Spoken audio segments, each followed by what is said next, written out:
Everyone, आज के video tutorials में हम लोग चर्चा करेंगे क्लास 12 की बायोलॉजी की reproduction in organism. NCERT chapter का पहला चैप्टर है रिप्रोडक्शन इन ऑर्गेनिज्म, जिसकी चर्चा हम लोग आज करेंगे। तो इसमें सबसे पहला एक टर्म हम लोग लेते हैं लाइफ स्पैन। लाइफ स्पैन यानी कि जीवन काल। लाइफ स्पैन यानी कि जीवन काल। किसी भी ये जो लाइफ स्पैन होता है, किसी भी जीव के जन्म से लेकर के उसके प्राकृतिक मृत्यु तक की जो अवधि होती है उसको हम लोग कहते हैं जीवन काल। यानी कि बर्थ से नेचुरल डेथ तक की जो अवधि होती है उसको हम लोग कहते हैं जीवन काल, यानी कि लाइफ स्पैन है। ये जन्म से लेकर के प्राकृतिक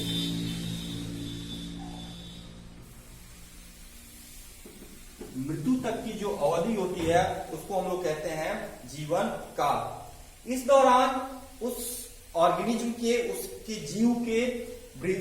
जीव में बहुत सारे परिवर्तन होते हैं। उनका वृद्धि होता है, उनका विकास होता है, उनकी संख्या में वृद्धि होती है। तो जो अगला स्टेप होता है उसको हम लोग ग्रोथ या डेवलपमेंट होता है। उसके बाद उनमें रिप्रोडक्शन होता है, फिर बुढ़ापा आता है और फाइनली उनका डेथ हो जाता है। ग्रोथ एंड इसका जो है वृद्धि और विकास, और ये प्रजनन। यानी कि जन्म के बाद की जो अवधि है वो वृद्धि, विकास, प्रजनन, और फाइनली जो होता है वो उनकी बुढ़ापा की अवस्था आती है, फाइनली उनका डेथ हो जाता है। एक चीज सबसे इंपॉर्टेंट है इसमें कि कोई भी जीव जो पृथ्वी पे आता है वो मोर्टल होता है। मोर्टल कहने का अर्थ है कि उसकी मृत्यु जो होती है वो निश्चित होती है। किसी भी जीव की मृत्यु जो होती है वो हमेशा निश्चित होती है, उसका डेथ होना ही होना है। जैसे हम लोग कहते भी हैं कि सिर्फ सत्य क्या है, दो चीज है, जन्म और मृत्यु। अगर जन्म हुआ है तो मृत्यु उसकी निश्चित है। बीच की जो ये अवस्थाएं है ये अनिश्चित है। वृद्धि या विकास होना अनिश्चित है, नहीं भी हो सकता। कैसे नहीं हो सकता है? कि हो सकता है कि जन्म हुआ और जस्ट बच्चा मर गया, तो वृद्धि विकास की कोई बात नहीं आई उसमें। लेकिन वृद्धि और विकास भी हुआ, लेकिन जीव क्या है, स्टेराइल है, यानी कि बांझ है, तो उनमें रिप्रोडक्शन नहीं होगा। तो जन्म हुआ, वृद्धि और विकास हुआ, लेकिन प्रजनन नहीं हुआ, प्राकृतिक मृत्यु हो गई। तो जो बेसिक जो आइडिया है वो है कि जन्म और मृत्यु, यानी कि जो भी जीव जन्म लेता है उसकी मृत्यु निश्चित है। लेकिन ये उनकी बीच की जो अवधि, जो बीच की जो डेवलपमेंटल प्रोसेस है या रिप्रोडक्शन, ये निश्चित नहीं है कि उस जीव में होगा ही, ऐसा कोई निश्चित नहीं है। बहुत सारे ऐसे ऑर्गेनिज्म होते हैं जो बांझ होते हैं, स्टेराइल होते हैं, उनमें प्रजनन नहीं होता। वृद्धि विकास की बात करें तो अगर बच्चा जन्म लिया और जस्ट मर गया तो वृद्धि विकास की कोई बात ही नहीं आती। यानी कि निश्चित कौन कौन सा है, जन्म और मृत्यु, है ना। तो इसको हम लोग बोलते हैं, तो इस अवधि को हम लोग बोलते हैं क्या बोलते हैं, जीवन काल। जिस दौरान जो जीव है उसमें वृद्धि और विकास होता है, वो प्रजनन के द्वारा वो अपनी संख्या को बढ़ाता है, अपने स्पेसीफिक प्रजाति को बढ़ाता है। इसमें एक चीज जानने की है कि अलग अलग जीव की जो जीवन अवधि होती है वो अलग अलग होती है, उनकी जीवन अवधि फिक्स नहीं होती है। कुछ जीवों पे अध्ययन करके उनकी एक औसत जीवन अवधि निकाली गई है। जैसे कि हम लोग देख सकते हैं यहाँ पे, जो आपका गेहूं होता है, वेट होता है, जो सीरियल्स है, उसका जो जीवन काल होता है वो एवरेज, औसत। हम लोग ये जो जीवन काल, एक चीज आप ध्यान दीजिएगा कि ये जितने भी जीवन काल आपको दिखाया गया है ये सारे एवरेज है, ये निश्चित नहीं है। इससे थोड़ा सा कम या ज्यादा हो सकता है, ये फिक्स नहीं है। ये हमेशा एवरेज एक लिया जाता है और शो अप किया जाता है। तो जो गेहूं की जो जीवन अवधि होती है वो लगभग 4 से 5 महीने होती है। आपके आम के पौधे की जो जीवन अवधि होती है वो 200 के साल के आसपास होती है। वैसे ही बरगद की यानी कि बैनियन ट्री की जो जीवन अवधि होती है वो 500 साल के आसपास होती है। पीपल की जो जीवन अवधि होती है वो 2500 साल के ईयर्स के आसपास होती है। और सबसे ज्यादा आपकी सीक्वा ट्री की अवधि जो होती है वो 3000 के आसपास होती है। सीक्वा ट्री जो होता है वो सबसे लंबा पौधा होता है, सबसे लंबा पौधा होता है। इसको रेडवुड ट्री भी कहा जाता है। क्या बोला जाता है? इसको रेडवुड ट्री भी बोला जाता है। ये प्लांटी किंगडम के जिम्नोस्पर्म फाइलम का मेंबर्स है। आप लोगों ने पढ़ा होगा 11th में किंगडम पढ़ाया गया होगा। प्लांटी किंगडम के जिम्नोस्पर्म फाइलम का ये मेंबर है। यानी कि आपको याद रखना होगा कि जो सीक्वा होता है वो फ्लावरिंग प्लांट नहीं होता है, ये नॉन फ्लावरिंग प्लांट है जो जिम्नोस्पर्म से बिलोंग करता है, प्लांटी किंगडम के जिम्नोस्पर्म से बिलोंग करता है। और इसका जो लाइफ स्पैन होता है वो लगभग 300 साल के बराबर होता है। तो हमेशा याद रखिएगा सीक्वा जो है वो नॉन फ्लावरिंग यानी कि इसमें पुष्पन नहीं होता है, ये प्लांटी किंगडम के जिम्नोस्पर्म फाइलम का मेंबर है। ठीक है, आगे हम लोग बढ़ते हैं। जैसे गुलाब का जो जीवन अवधि होता है वो होता है 600 साल। और सबसे इंटरेस्टिंग चीज जो है यहाँ पे आपको थोड़ा सा कंफ्यूजन हो सकता है, जैसे बनाना ट्री यानी कि केला, जिसकी अवधि हम यहाँ पे लिखे हुए हैं 6 साल। आप लोग थोड़ा सा यहाँ कंफ्यूज हो जाइएगा कि आज तक आप लोगों ने नहीं देखा होगा कि कोई केला आपके आसपास 6 साल तक रहा हो। तो ये कंफ्यूज होने की बात नहीं है। ये जीवन अवधि उस पौधे की नहीं होती है जिसको आप देखते हैं। एक्चुअली जो केला निकलता है, केला का पौधा जो ऊपर की तरफ आता है, वो नीचे से एक लैटरल ग्रोथ होता है स्टेम का, जिसको हम लोग बोलते हैं राइजोम। क्या बोलते हैं? राइजोम। केला का पौधा आप जहां भी लगाते हैं आप देखते होंगे कि ग्रुप में केले के पौधे निकलते हैं आसपास। यानी कि उसकी जो स्टेम होती है वो मिट्टी के नीचे लैटरल ग्रो यानी कि साइड में नीचे की तरफ गढ़ती है और उसी से नए केला का पौधा निकलता है। तो जो ये लाइफ स्पैन बताया जाता है, जीवन अवधि बताया जाता है, इस प्लांट का नहीं बताया जाता है जो ऊपर की तरफ निकला होता है। ये बताया जाता है एक्चुअली इस राइजोम का। यानी कि जो आपने पौधा लगाया और उससे जो ये राइजोम मिट्टी के अंदर ग्रो कर रहा है वो कितना देर तक मिट्टी के अंदर रहता है, कितनी इसकी जीवन अवधि कितनी है। इसकी जीवन अवधि काफी कम होती है। ये एक बार इसमें जो फ्रूटिंग होने के बाद ये नष्ट हो जाता है, उसके बाद इसकी जीवन अवधि समाप्त हो जाती है। लेकिन जीवन अवधि इसकी देखी जाती है कि इस राइजोम की जीवन अवधि कितनी है। तो नॉर्मली जो होता है तो यानी कि 6 वर्ष जो होता है वो किसकी जीवन अवधि है? इस राइजोम की।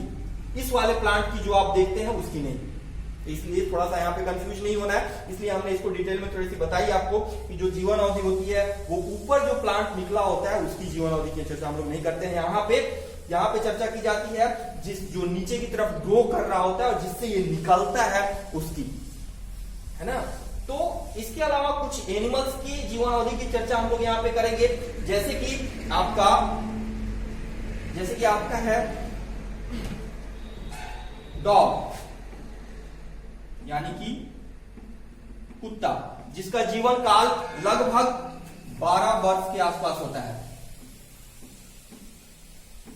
यानी कि इसका जो जीवन अवधि होता है लगभग 10 से 13 होता है। एवरेज हम लोग ले लेंगे 12 वर्ष इसकी आसपास होता है। वैसे ही आपका एलिफेंट यानी कि हाथी, इसकी जीवन अवधि जो होती है वो 48 ईयर्स होती है। एक चीज और यहाँ पे आपको बता दें कि अलग अलग जैसे अफ्रीकन कंट्री में जो एलिफेंट्स मिलते हैं उनकी जो जीवन अवधि होती है अलग होती है। यूरोपियन कंट्रीज में जो एलिफेंट मिलते हैं उनकी जीवन अवधि कुछ अलग होती है। बर्फीले जगहों पे जो एलिफेंट मिलते हैं उनकी जीवन अवधि थोड़ी सी अलग होती है। लेकिन ये है एशिया महादेश में जो एलिफेंट मिलते हैं उनकी औसत जीवन अवधि, हम लोग एशिया महादेश से ही बिलोंग करते हैं तो यहाँ की बात करें हम लोग, तो एलिफेंट जो होता है जो एशिया महादेश में पाए जाते हैं उनकी औसत जीवन अवधि जो होती है वो 48 ईयर्स होती है। अगला हम लोग देखेंगे जैसे पैरोट यानी कि तोता, जिसकी जीवन अवधि लगभग 140 साल होती है। जिसकी जीवन अवधि लगभग 140 साल होती है। वैसे ही आप लोग अगर घोड़ा की बात करें, हॉर्स की बात करें, हॉर्स यानी कि घोड़ा की बात करें तो इसकी जीवन अवधि लगभग 25 से 30 साल। अगर एवरेज लें तो लगभग 28 वर्ष के आसपास इसकी जीवन अवधि होती है। तो ये जो होता है कुछ डॉग, एलिफेंट, पैरोट, हॉर्स, ये वैसे ऑर्गेनिज्म है जिनकी जीवन अवधि जो होती है आपकी, अगर आप एनसीईआरटी बुक देखते हैं तो ये वैसे ऑर्गेनिज्म है जिसकी जीवन अवधि वहां पे नहीं दी गई है। बाकी कुछ ऑर्गेनिज्म है जिसकी जीवन अवधि वहां पे दी गई है, आप देख सकते हैं, जैसे क्रोकोडाइल की दी हुई है, टॉर्टवाइज यानी कि कछुआ की दी हुई है आपको, कछुआ की जैसे 150 साल के आसपास होगी। तो ये एक एवरेज जीवन काल है बहुत सारे ऑर्गेनिज्म का, ठीक है। तो यहाँ पे हमने जीवन काल की चर्चा की जिसमें हमने एक टर्म निकाला रिप्रोडक्शन। अब जो हमारा आज का जो मेन पॉइंट ऑफ व्यू होगा वो होगा ये रिप्रोडक्शन, जिसको लेकर के हम लोग आगे चलेंगे। तो जीवन काल के दौरान जो फर्टाइल ऑर्गेनिज्म होते हैं वो रिप्रोडक्शन शो करते हैं, जिससे वो अपनी संख्या में वृद्धि करते हैं और अपने समान नए ऑर्गेनिज्म का निर्माण करते हैं। अगर प्रजनन की परिभाषा देखें तो प्रजनन जो है एक जीव विज्ञानीय प्रक्रिया है जिसमें कोई जीव अपने समान नई संतति उत्पन्न करता है। एक बार फिर से हम दोहराते हैं कि प्रजनन एक जीव विज्ञानीय प्रक्रिया है जिसमें कोई जीव अपने समान नई संतति उत्पन्न करता है। प्रजनन, एक क्वेश्चन ये आता है कि आखिर ऑर्गेनिज्म को रिप्रोडक्शन की आवश्यकता क्यों पड़ती है? ऑर्गेनिज्म जो है वो रिप्रोडक्शन में भाग क्यों लेता है? तो सबसे आसान आंसर है कि जो है पृथ्वी पर जीवन की निरंतरता को बनाए रखने के लिए कोई भी ऑर्गेनिज्म रिप्रोडक्शन में भाग लेता है, कोई भी ऑर्गेनिज्म रिप्रोडक्शन करता है और नई संतति का निर्माण करता है जिससे पृथ्वी पर जीवन की निरंतरता बनी रहे। अगर ऑर्गेनिज्म में रिप्रोडक्शन बंद हो जाएगा तो धीरे धीरे, जैसे हमने पिछले चर्चा की कि हर एक ऑर्गेनिज्म की मृत्यु निश्चित है, तो जो ऑर्गेनिज्म मौजूद है उनका डेथ हो जाएगा, और अगर रिप्रोडक्शन नहीं हो रहा है तो नए ऑर्गेनिज्म आएंगे नहीं, और धीरे धीरे क्या होगा कि सारे ऑर्गेनिज्म की मृत्यु हो जाएगी और पृथ्वी से जीवन समाप्त हो जाएगा। तो इसलिए पृथ्वी पर जीवन की निरंतरता को बनाए रखने के लिए रिप्रोडक्शन जो है वो आवश्यक है। अब ऑर्गेनिज्म जो होता है पृथ्वी पर, जो जीवमंडल में जो ऑर्गेनिज्म है उसमें दो तरह के जो अलग अलग ऑर्गेनिज्म अलग अलग तरह के प्रजनन विधि के द्वारा अपना जो है नई संतति को उत्पन्न करते हैं। ये प्रजनन विधि दो प्रकार की होती है। एक विधि होती है एसेक्सुअल रिप्रोडक्शन, अलैंगिक प्रजनन विधि, और दूसरी सेक्सुअल रिप्रोडक्शन यानी कि लैंगिक प्रजनन विधि। कुछ ऑर्गेनिज्म जो होते हैं वो अलैंगिक प्रजनन को फॉलो करते हैं जिससे अपनी संतति का निर्माण करते हैं, और कुछ ऑर्गेनिज्म जो होते हैं वो लैंगिक प्रजनन विधि को फॉलो करते हैं और उससे अपने ऑर्गेनिज्म का निर्माण करते हैं। लेकिन इसमें एक थोड़ी सी एक इंपॉर्टेंट चीज ये बताया कि कुछ ऑर्गेनिज्म जो होते हैं वो दोनों को फॉलो करते हैं, जिसको हम लोग पीढ़ी एकांतरण भी कहा जाता है। बोला जाता है कि इस ऑर्गेनिज्म में पीढ़ी एकांतरण होता है। दैट मीन्स कि उसमें अल्टरनेट सेक्सुअल रिप्रोडक्शन, फिर एसेक्सुअल, फिर सेक्सुअल, फिर एसेक्सुअल रिप्रोडक्शन होता है ना। यानी कि तो वो ऑर्गेनिज्म कौन सा है? वो ऑर्गेनिज्म है जिसका नाम है ओबेलिया। ऑर्गेनिज्म है ओबेलिया। ये सिलेंट्राटा फाइलम का एक ऑर्गेनिज्म है जो कि अल्टरनेट यानी कि पीढ़ी एकांतरण प्रदर्शित करता है। इसमें अल्टरनेट वे में सेक्सुअल और एसेक्सुअल रिप्रोडक्शन शो अप होता है। तो आप लोग याद रखेंगे कि ओबेलिया एक ऐसा जीव है जिसमें अलैंगिक और लैंगिक दोनों प्रकार के प्रजनन दिखाई पड़ते हैं। एक चीज और बात आती है कि ये कैसे निर्धारित हो जाता है कि कौन एसेक्सुअल है, ये किस पे निर्भर करता है? तो किसी भी जीव में अलैंगिक या लैंगिक प्रजनन का होना कई चीजों पे डिपेंड करता है। जैसे सबसे इंपॉर्टेंट चीज जो है वो है उसका जेनेटिक मेकअप। जेनेटिक मेकअप कहने का मतलब आगे हम लोग चर्चा करेंगे डीएनए आरएनए जो हमारा जेनेटिक मटेरियल है, जेनेटिक मेकअप की उसकी अनुवांशिक प्रवृत्ति कैसी है, उसके अंदर जो है उसका जेनेटिक बनावट कैसा है, अनुवांशिक बनावट कैसा है, उस पर निर्भर करता है। उसके अलावा दूसरा चीज जो है, पहला है आपको जेनेटिक मेकअप। तो मतलब जो है वो लैंगिक विधि का होना किसी भी जीव में लैंगिक, इसको आप लोग राइट डाउन कर लेंगे। तो किसी भी जीव का जो जेनेटिक मेकअप होता है, किसी भी जीव में जो निर्धारण होता है कि लैंगिक प्रजनन होगा या अलैंगिक प्रजनन होगा, वो कई चीज पे डिपेंड करता है। पहला चीज है जेनेटिक मेकअप। जेनेटिक मेकअप यानी कि उसकी आनुवांशिक बनावट कैसी है, आनुवांशिक बनावट।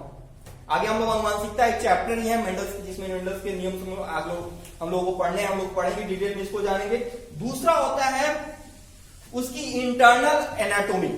इंटरनल एनाटॉमी यानी कि जीव की आंतरिक संरचना कैसी है, आंतरिक संरचना कैसी है। तीसरा जो होता है उसकी शरीर की बनावट कैसी है,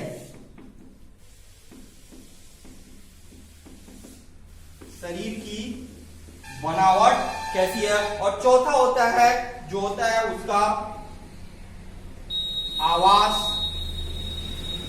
एवं वास स्थान। तो ये जो मैटर है वो जिस पे डिपेंड करता है कि किसी भी जीव में लैंगिक प्रजनन या अलैंगिक प्रजनन होगा, कौन सा होगा, लैंगिक होगा या अलैंगिक होगा, जो ये निर्धारण करते हैं कि जीव में कौन सा प्रजनन संपन्न होगा। तो ये हो गया कि जीव में रिप्रोडक्शन क्या है, कितनी रिप्रोडक्शन की कितनी विधि होती है और ये विधि किस पे डिपेंड करती है ना। तो अब हम लोग देखेंगे कि एसेक्सुअल रिप्रोडक्शन, अब हम लोग एसेक्सुअल लैंगिक अलैंगिक जनन और लैंगिक जनन की डिटेल में चर्चा करेंगे। सबसे पहले हम लोग देखेंगे एसेक्सुअल रिप्रोडक्शन। एसेक्सुअल रिप्रोडक्शन में जो है किसी भी ये इसमें एकल जीव भाग लेता है, इसमें जुग्मक निर्माण हो भी सकता है, नहीं भी हो सकता है। यानी कि अगर इसकी डिफिनीशन की बात करें तो किसी एकल जीव द्वारा जुग्मक निर्माण अथवा उसकी अनुपस्थिति में संतति निर्माण की प्रक्रिया जो है वो अलैंगिक जनन कहलाती है। फिर से एक बार दोहराएं तो किसी एकल जीव द्वारा जुग्मक निर्माण अथवा उसकी अनुपस्थिति में भी संतति निर्माण की प्रक्रिया जो है वो अलैंगिक जनन कहलाती है। सबसे इंपॉर्टेंट चीज यहाँ पे ये निकल के आती है कि इसमें हमेशा क्या भाग लेता है, एकल जीव भाग लेता है, सिंगल पेरेंट होता है। ये यूनिपेरेंटल प्रोसेस होता है, इसमें दो पेरेंट्स नहीं होते हैं, ये हमेशा यूनिपेरेंटल। तो यूनिपेरेंटल से क्या होता है कि एक ही जीव के जितने भी जेनेटिक इंफॉर्मेशन है, किसी एकल जीव से जितने भी जेनेटिक इंफॉर्मेशन है, ये मान लीजिए कि उसका पेरेंट है जिसमें एसेक्सुअल रिप्रोडक्शन हो रहा है और इससे संतति का निर्माण हो रहा है। तो इसमें क्या होता है कि इस एकल जीव के जितने भी जेनेटिक इंफॉर्मेशन है वो सारे के सारे जेनेटिक इंफॉर्मेशन हूबहू उसकी संतति में आ जाता है, उसका ऑफस्प्रिंग में आ जाता है पूरी तरह। यानी कि जो बच्चा होता है, जो संतति होता है, जो न्यू ऑफस्प्रिंग होता है, वो कंप्लीटली मॉर्फोलॉजिकली और जेनेटिकली पूरी तरह से अपने पेरेंट के समान होता है। यानी कि एसेक्सुअल रिप्रोडक्शन के दौरान बनने वाला ऑफस्प्रिंग मॉर्फोलॉजिकली और जेनेटिकली कंप्लीटली एक दूसरे और अपने पेरेंट के समान होता है। और ऐसे ऑर्गेनिज्म को हम लोग एक टर्म देते हैं क्लोन। क्या टर्म देते हैं, क्लोन। यानी कि क्लोन वैसे जीवों का समूह है या वैसे जीव हैं जो मॉर्फोलॉजिकली और जेनेटिकली एक दूसरे के समान होते हैं। एक बार फिर से दोहराएं तो क्लोन अलैंगिक जनन के द्वारा उत्पन्न होने वाले वैसे ऑर्गेनिज्म हैं जो मॉर्फोलॉजिकली यानी कि अकार्यकीय रूप से और जेनेटिकली यानी कि आनुवंशिक रूप से अपने पेरेंट्स यानी कि अपने अभिभावक और खुद अपने जो सिबलिंग्स होते हैं, जो उनके सिबलिंग्स होते हैं, जो उनके साथ उत्पन्न होते हैं, उनके समान होते हैं मॉर्फोलॉजिकली और एनाटॉमिकली रूप से।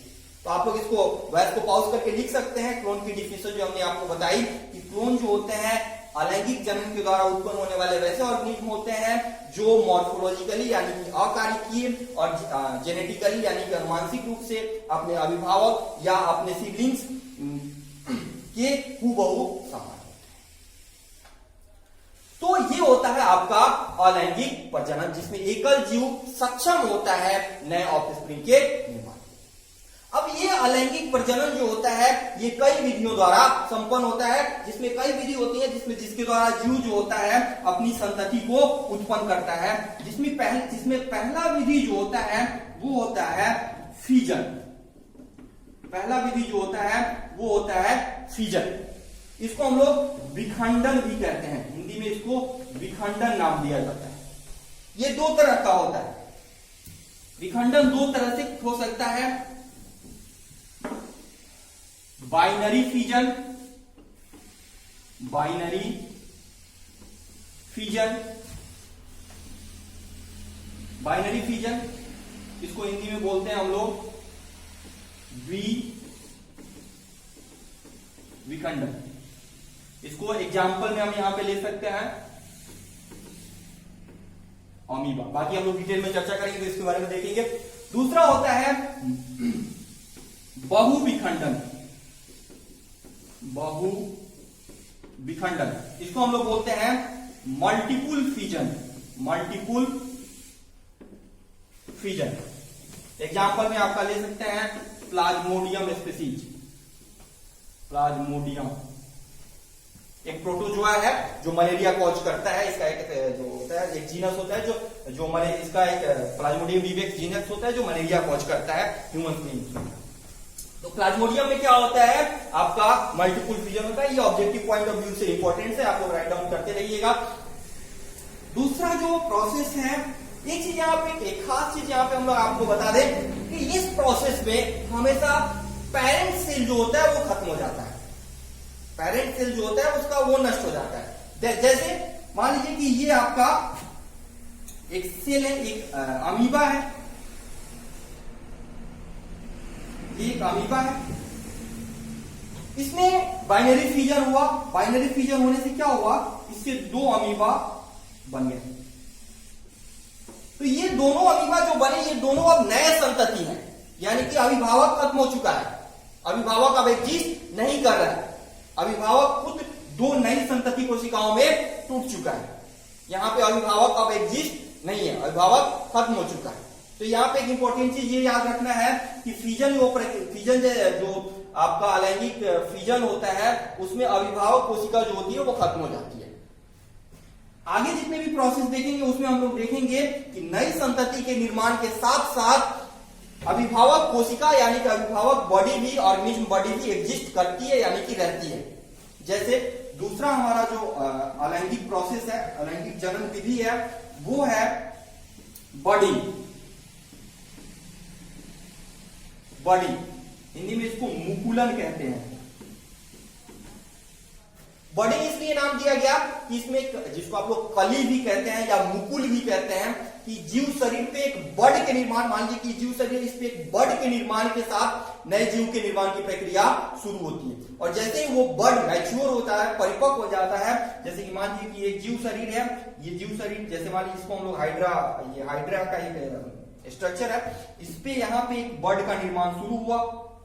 ये बड धीरे धीरे जब मैच्योर होता है, ये बड जब धीरे धीरे मैच्योर होता है तो ये अभिभावक कोशिका से अलग होकर, तो ये आपका न्यू ऑफस्प्रिंग हो जाता है, ये आपका नया संतति है और ये आपका पेरेंट कोशिका है। तो यहां पे आप देख रहे हैं कि पेरेंट कोशिका भी मौजूद है और संतति भी मौजूद है, लेकिन वहां पे आपने देखा कि सिर्फ संतति था, पेरेंट कोशिका खत्म हो चुकी। तो इस तरह से बॉडी का निर्माण होता है, यानी कि जीव शरीर पे एक बड का निर्माण होता है और वो बड धीरे धीरे परिपक्व होकर जीव शरीर से अलग होकर एक नई संतति के रूप में विकसित हो जाता है। तो इस प्रोसेस को हम लोग कहते हैं मुकुलन। धीरे धीरे इसकी डिटेल चर्चा हम लोग आगे अगले क्लास में करेंगे, अभी हम सिर्फ आप लोगों को ओवरव्यू दे रहे हैं। तो इसको हम लोग कहते हैं बॉडी। जिस पार्ट से, एक चीज और यहाँ पे इंपॉर्टेंट है कि जिस पार्ट से बड का निर्माण होता है वहां पे सेल्फ रेप्लिकेटेड यानी कि वेजिटेटिव सेल्स का एक ग्रुप होता है जो रिप्रोड्यूस होकर के बड का निर्माण करता है, जो नई कोशिकाओं का निर्माण करके बड का निर्माण करता है। तो इसको हम लोग बोलते हैं मुकुलन। मुकुलन आपको हो सकता है, एग्जाम्पल इसका हो सकता है जैसे ईस्ट में या हाइड्रा, इसके एग्जाम्पल हो सकते हैं। तीसरा आपका आता है रीजेनरेशन। रीजेनरेशन, रीजेनरेशन इसको हम लोग हिंदी में बोलते हैं पुनरुद्भवन। पुनरुद्भवन, अगर पुनरुद्भवन को या रीजेनरेशन को हम लोग इसको तोड़ करके देखें तो दो वर्ड मिलते हैं, री और जेनरेशन। यहां पुनर् और उद्भवन कहने का मतलब है किसी भी चीज का दोबारा निर्माण होना, दोबारा निर्माण होना। तो इस प्रोसेस में क्या होता है कि जीव शरीर के जितने भी खंड हो जाते हैं उससे एक नए जीव, मतलब मान लीजिए कि पेरेंट शरीर का जितना भी खंड हो जाता है, जितना भी टुकड़ा होता है, उससे नए जीव शरीर का निर्माण हो जाता है। इसका एग्जांपल है प्लैनेरिया। प्लैनेरिया एक तरह का चपटा कृमि है, प्लैनेरिया। और दूसरा एग्जांपल हाइड्रा में भी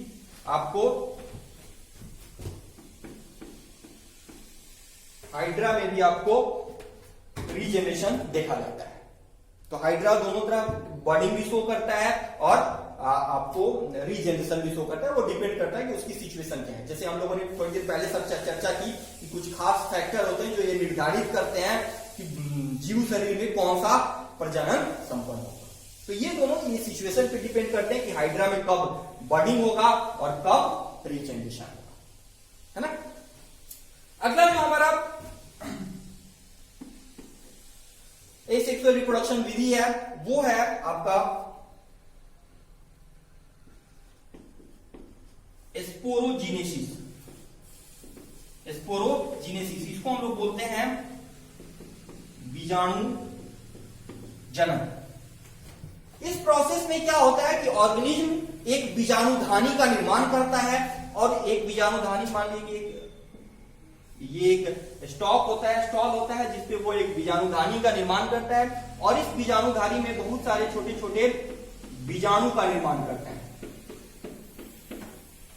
और जैसे ही उसको उपयुक्त परिस्थिति मिलती है, लगता है कि अब कंडीशन सुटेबल है, हम अपने स्पोर्स को बाहर निकाल सकते हैं, उस कंडीशन में वो इस सिस्ट को ब्रेक करता है और सारे स्पोर बाहर आ जाते हैं और ये सारे स्पोर नई संतति के रूप में वृद्धि करते हैं। तो कई सारे मोस्ट फंजाई में कुछ कवकों में बीजाणु जनन देखने को मिलता है। ठीक है। अगला जो प्रोसेस है जो कुछ प्लांट्स ऑर्गेनिज्म में देखा जाता है, जो प्लांट्स में ज्यादातर देखा जाता है, वो है कायिक प्रवर्धन। कायिक प्रवर्धन, इंग्लिश में इसको वेजिटेटिव प्रोपागेशन भी कहा जाता है। कायिक प्रवर्धन होता है कि प्लांट्स के किसी स्पेसिफाइड पार्ट से, जो वेजिटेटिव, जैसे वो तो लीफ भी हो सकता है, वो रूट भी हो सकता है, स्टेम भी हो सकता है। आगे हम लोग डिटेल चर्चा करेंगे कि किस प्लांट में किस पार्ट से हम लोग नए प्लांट का निर्माण करते हैं। तो किसी भी वेजिटेटिव पार्ट से, वो चाहे लीफ हो सकता है जैसे ब्रायोफिलम में, वो चाहे स्टेम हो सकता है, वो जैसे शीशम में जैसे आपका वो हो सकता है, रूट हो सकता है। तो अलग अलग ऑर्गेनिज्म में, अलग अलग प्लांट में हम लोग अलग अलग वेजिटेटिव पार्ट्स का यूज करके नए प्लांट का निर्माण कर सकते हैं। इसको हम लोग बोलते हैं कायिक प्रवर्धन। इसको हम लोग आर्टिफिशियल भी कर सकते हैं।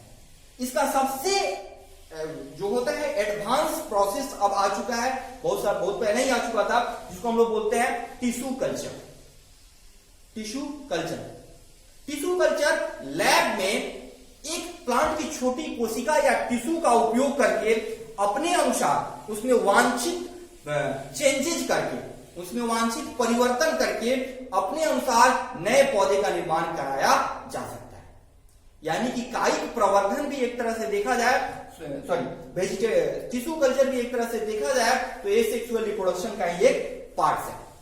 यानी कि वो वेजिटेटिव रिप्रोडक्शन के अंतर्गत आता है, जिसमें लैब के अंतर्गत उचित कंडीशन में, उचित परिस्थिति में एक छोटी कोशिका या टिश्यू का उपयोग करके वांछित चेंजेस करके, वांछित परिवर्तन करके एक नए पौधे का निर्माण कराया जाता है, जिसको हम लोग टिश्यू कल्चर कहते हैं, जिसकी चर्चा हम लोग आगे डिटेल में करेंगे। तो ये था एसेक्सुअल रिप्रोडक्शन और उसके प्रकार की किस तरह से कोई जीव जो होता है एसेक्सुअली रिप्रोड्यूस होता है और अपने ऑर्गेनिज्म का निर्माण करता है। एग्जांपल आपको दिया गया है। अगले क्लास में हम लोग डिटेल में चर्चा करेंगे कि एसेक्सुअल रिप्रोडक्शन जो होता है, ये सारी चीजें हम लोग डिटेल में जानेंगे कि कहाँ होता है, कैसे होता है, और फिर इसको समझेंगे। आज के लिए बस।